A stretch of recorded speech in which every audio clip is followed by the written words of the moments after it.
Panibagong araw, panibagong kwentuhan na naman po tayo. Ako nga po pala si Rachel, ang Disney mangyan ng Brunei at gininto ang anak ng Pili. At ngayong araw nga na iho ay syempre kailangan minsan ay magpakitang gilas man laang tayo.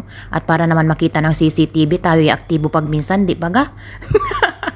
E di ngayong araw nga ni ako'y nag-vacuum, ay di sabi ko, ba't parang bitin ka ako itong vacuum? Diyos ko, mamukat-mukatan ko, yung pala'y isang tubo lang ang nakalagay, ay di hinanap ko pa yung isa. Kaya pala ka ako kandakuba na ako. At nang maayos nga ni, ay di yan, very smooth na ang ating pagbabacuum. Ay di yun na nga ni. May akwento ako. Alam ba ninyo na unang salta ko din sa Brunei, wala man lang akong alam sa paglilinis ng bahay. Kumbagay, marunong naman ako maglinis. Ay di syempre yung bahay namin sa probinsya, alam kong linisin, Diyos ko. Para walis tingting laang at walis tambo. Abay, hindi ko naman akalaing may mga ganitong bagay pala. Anong iba talaga kapag namumuling ka, kapag lumaki ka sa kabundukan, tas bigla kang napunta sa kabihasnan? Hay naku, mamamangyan ka talaga ng tudo. Oo nga ni, at ako'y nag-aral lang HRM, ay di may housekeeping din naman dun.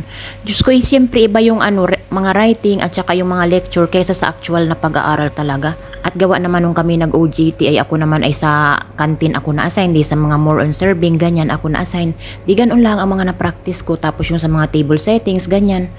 At sa mga bedding, at sa turn down services, mga ganon laang. Abo samantalang, ang hirap baya, pati pagdadasmap ay hindi ko man lang alam. Ay tawag ko pa si Mamita kung paano i-manage yung ang laking dasmap. O ay siya, yun na lang muna ha. Sa sunod ulit at ako'y marami pang akwento, basta ikay mag-follow dyan at para naman ako'y matuwa-tuwa.